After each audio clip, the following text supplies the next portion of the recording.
خاص طور پر یہ طلاق ثلاثہ کا جو مسئلہ ہمارے ہاں رہا ہے، چونکہ مجھ پر خود ایک دور گزرا ہے اور میں اللہ تعالیٰ سے معافی کا خواستگار ہوں کہ بعض لوگوں کو میں نے بھی جب وہ مجھ سے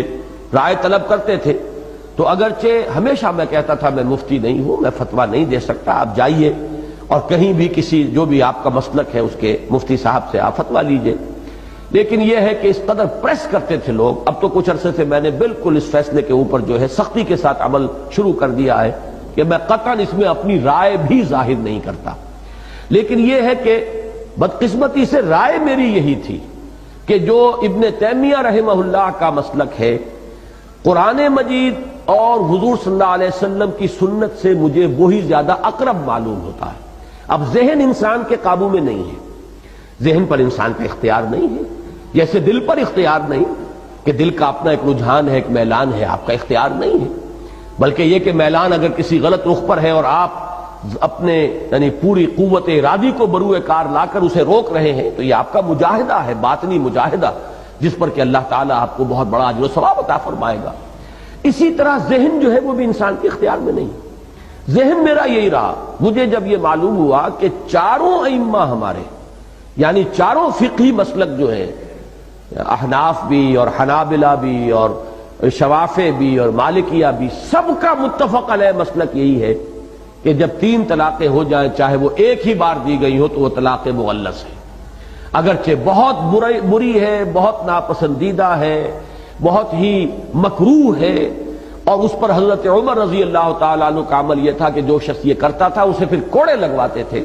لیکن یہ کہ طلاق نافذ ہو جاتی ہے۔ اب اس میں سامنے بات آتی تھی عقلی اعتبار سے کہ اتنا نازک معاملہ، خاندانوں کی تباہی اور بربادی، ایک انسان شدید غصے کے عالم کے اندر وہ کہہ بیٹھا ہے، تو کیا یہ چیز ایسی ہے کہ جس پر اس قدر سخت موقف اختیار کیا جائے؟ اب چونکہ معلوم ہوا ابن تیمیہ کا بہت اونچا مقام ہے میری نگاہ میں، بہت بلند مقام ہے، وہ خاص طور پر قرآن مجید کی حکمت کے بہت بڑے عالم ہیں، پھر سنت و سیرت کا ان کا مطالعہ بڑا گہرا ہے، اس معاملے میں ان کی رائے ایک شاذ تھی۔ میرا گمان یہ تھا کہ کسی نہ کسی اور کی بھی ہوگی، ان تمام جو مکاتب اربعہ ہیں ہمارے فقہ کے، ان میں سے کسی کی اور رائے بھی ہو، تبھی تو اہل حدیث حضرات کی یہ رائے ہے۔ لیکن بعد میں مجھے معلوم ہوا کہ نہیں، یہ اہل حدیث حضرات یہ سند لیتے ہیں صرف امام ابن تیمیہ رحمہ اللہ کی رائے سے، باقی چاروں جو ہمارے مکاتب فقہ اہل سنت کے وہ متفق ہیں اس پر کہ 3 طلاقیں جو ہیں وہ اگر بیک وقت دی جائیں تو وہ 3 ہی شمار ہوں گی اور وہ طلاق مغلظ ہو جائے گی، کہ اب ان دونوں کے درمیان نہ رجوع کا کوئی امکان، نہ عدت میں رجوع، نہ عدت کے ختم ہونے کے بعد نکاح ثانی، جب تک کہ اس عورت کا نکاح کسی اور مرد سے نہ ہو، اور پھر وہ مرد بھی اپنی آزاد مرضی سے جب چاہے کبھی اگر طلاق دے دے تو پھر واپس رجوع کر سکیں گے، یہ سابقہ شوہر کے ساتھ اس عورت کا نکاح ہو سکے گا۔ اب اس پر لوگ روتے ہیں، چلاتے ہیں، وہ طرح طرح سے ادھر جا ادھر جا، اور اندیشہ یہ ہو جاتا تھا کہیں، چونکہ شیعہ مکتب فکر بھی یہی ہے، اور میرے علم میں بہت سے لوگ اسی بات پر شیعہ ہو گئے، بہت سے جو حنفی ہیں وہ پھر جا کر بہرحال، یہ تو ہلکا معاملہ اس لیے کہ اہل حدیث وہ تو اہل سنت ہی میں ان کا شمار ہے، وہ کوئی اہل تشیع میں سے تو نہیں ہے۔ کچھ لوگ جنہیں یہ معلوم نہیں ہوتا کہ وہ اہل سنت میں سے بھی ایک گروہ ہے کہ جو اس کے حق میں فتویٰ دے دیتا ہے، اگر ان کے علم میں ہے کہ ہمارا مسئلہ حل ہوتا ہے صرف اہل تشیع کے ہاں، تو شیعہ ہو گئے۔ کچھ لوگوں نے یہ ہے کہ فتوے لے لیے جا کر جو اہل حدیث علماء اور مفتی حضرات ہیں ان سے۔ تو میرا معاملہ کچھ عرصے تک یہ رہا کہ چونکہ میرا ذہن یہ تھا، لہذا میں کہتا رہا بھائی میری ذاتی رائے تو یہ ہے واقعتاً کہ 3 طلاقیں جو ہیں ایک وقت میں دی جائیں تو وہ ایک ہی طلاق شمار ہوں گی، لیکن یہ کہ میں اب اس کے بعد جب میں نے طے کیا اور میرے علم میں یہ بات آ گئی کہ یہ تو چاروں مکاتب فقہ کا متفقہ فیصلہ ہے،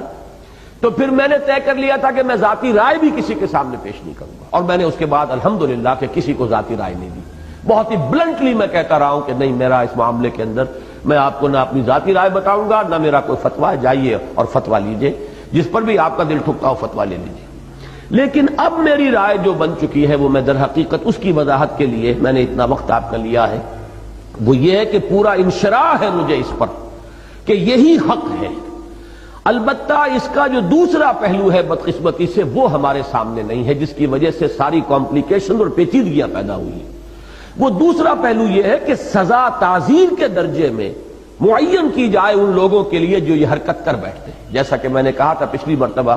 وہ آپ نے شاید اس کو ایک لطیفہ سا سمجھا، لیکن وہ بات میں پوری سنجیدگی سے عرض کر رہا ہوں کہ واقعتاً 5 سال کی سزا جو ہے قید بامشقت اس شخص کو دی جانی چاہیے کہ جو اس طریقے سے کتاب اللہ کے ساتھ کھیل کرتا ہے اور 3 طلاقیں بیک وقت دیتا ہے۔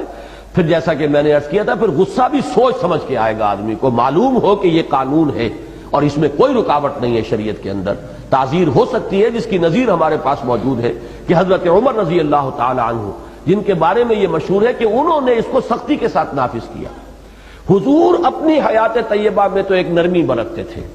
اس آدمی کے اوپر آپ ڈال دیتے تھے کہ اچھا بھائی تم بتاؤ تمہاری نیت 3 کی تھی یا 1 کی تھی؟ اگر وہ کہتا تھا کہ جی نیت بھی 3 ہی کی تھی تو فرماتے تھے کہ اب معاملہ تمہارے ہاتھ سے نکل گیا،